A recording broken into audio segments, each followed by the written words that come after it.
دوله اسمها اوروجواي مصرحه عادي ان الحشيش يتباع في الصيدليات. تفتكر الكلام ده لو حصل في مصر ايه اللي هيحصل؟ انها هتبقى حاجه وحشه جدا يعني، لا مش هينفع. هم محششين خلق. الناس هتمشي في الشارع خربانه، والناس هتروح شغلها خربانين يعني ممكن تلاقي ناس ماشيه عادي لالا لاند خالص مسطوله يعني. لا مسطوله ايه اذا كان من غير حشيش ومسطوله. امال لما يشربوا حشيش هيبقى ايه؟ هيتولوا. يعني يتولوا وهيتسطلوا الحمد لله يعني. الصيدليات اكتر حاجه هتكسب في العالم. الصيدليات فلوس هتكسب. طبعا، ده انا افتح صيدليه. هتفتح صيدليه؟ مع اني ما بشربش سجاير بس هفتح صيدليه. عشان الحشيش بقى يكون اللي عليه اقبال. اصحابي لوحدهم هيكسبوني. الدكاترة مش هتبطلها خالص. مش هيكون في دكاتره؟ هيكون في تجار حشيش صح؟ بالظبط كده. لا هتبقى مليطة. الدنيا هتخرب اكتر ما خربانه؟ بجد كتير والله. ايه اللي هيحصل؟ الشباب هتبوظ طبعا، بس الشباب هتحلو يعني. ايه؟ الشباب هتحلو والدنيا هتحلو. الشباب هتحلو والدنيا تحلو، هتزهزه كده. اكيد طبعا هتبقى حلوه، الحشيش لو رخص في البلد الدنيا هتبقى حلوه. هيبقى حلو، يبقى جميل. لو هو الحشيش موجود ده حلو قوي. الناس كلها مش مبسوطة. حاجه حلوه والله بجد فعلا. اقبال تاريخي طبعا. التاريخ على الصيدليات. اكيد. الكلام ده اتحقق في مصر. يعني ناس كتير والله، الشباب دلوقتي بتدور عليه. يعني هيكون في اقبال على الصيدليات يعني. ايه؟ هيكون في اقبال على الصيدليات. اقبال على الصيدليات؟ بصراحة هيكون في اقبال كبير كمان. تفتكر؟ 3/4 العزبة عندنا بتدور عليه، 3/4 الشباب بيدوروا عليه.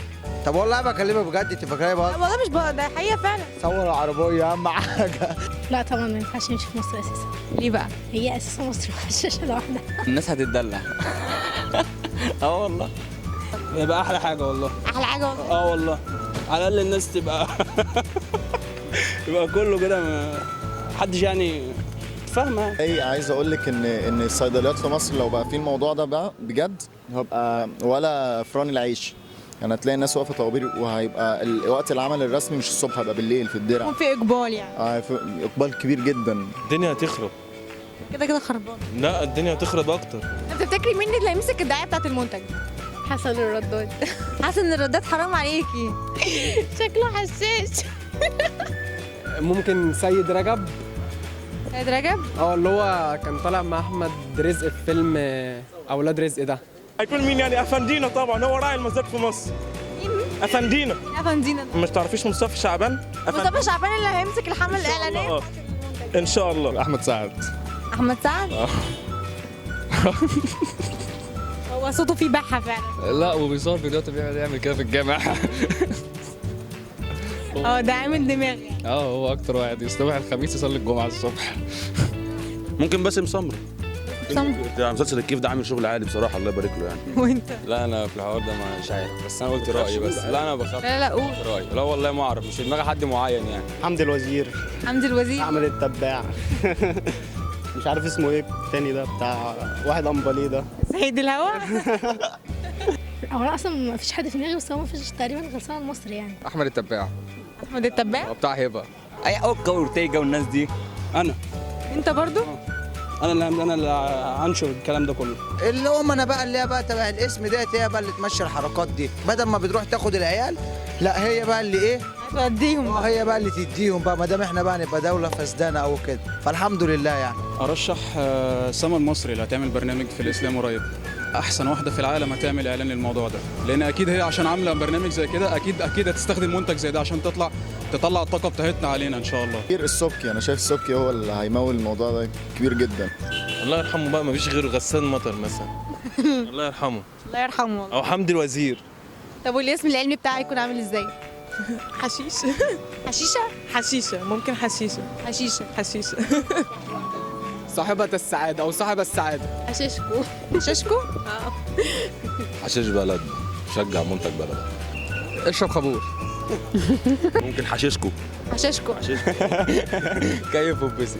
سكالانس، اي حاجه سكالانس كده عشان يعني سكالانس. يبقى سيم كده ما بين المتعاطيين. مصطفانا اي اندهاش. حشيشه مثلا. حشيشه؟ زي الافيونه كده. ما هو الافيونه بتبقى في الصيدليه برضه. حشاشينا مثلا. حشيش دول حاجه كده. حشيجول. ايوه زي ترامادول والكلام ده. طب الاعلان بتاعه بقى يكون عامل ازاي؟ هيبقى واحد ماسك جوزه ولابس الفانيلا الحمالات دي، ومراته جنبه بتجيب له الولعه وبتقول له قوم اطمن على ولعتك. بس خلاص كفايه قوي كده. لا بتاعت الكريم اللي بتقعد تتنطط دي. دي شويه عيال تتنطط يعني. هم يشربوهم هم يتنططوا لوحدهم يعملوا اعلى دعايه للمنتج. سيجاره ملفوفه مثلا. عادي ده ممكن ينزلوه اصلا على غلاف الكتب في الجامعات عادي، ما فيش مشاكل، مش هتفرق دعايه يعني. طالما فيها فلوس. يجيبوا سجارة كده ويعملوا لها عينين وبق استبح مع الشعب المصري كده يعني. الاعلان لا عادي، اي اتنين من اي مكان كده يجيبوهم ويقعدوهم ماسكين سيجارتين واحلى اعلان. هيجيبوا شويه بنات كده مساطيل يعني يشوفوا قوه تاثير الحشيش ده وهيبقى الموضوع متدرج.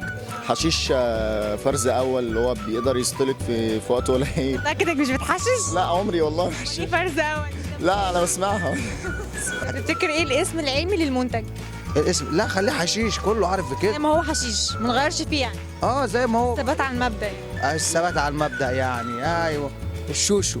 شوشو؟ الشوشو ساعات بيبقى بقى ايه الكف، ساعات بيبقى انت بتحشش؟ جمجمه. لا اوعى تسأل السؤال ده ازعل منك. نص شباب البلد بتحشش. انا جت لا انا مش اكيد، بس انا مبطل اليومين دول عشان معيش فلوس اشتري. ربع الحشيش دلوقتي بقى ب 30 جنيه وشمال، يعني حتى ما تعملش دماغ، فاشتري ليه؟ اشرب لي كوبايه قهوه احسن. ايوه دلوقتي بقى اللي اوسخ من الحشيش ظاهر الاستروكس بيغير مش عارف، كان عندي على النت هنا بيدمر خلايا المخ ومش عارف بيعمل ايه، وثلاث ارباع الشباب بكلمك بجد والله مضروبه بيه. ثلاث ارباع الشباب اللي هو 15 سنه وانت طالعه مضروبين بيه، اللي هو بقى ايه ادمان ادمان ادمان ادمان ادمان.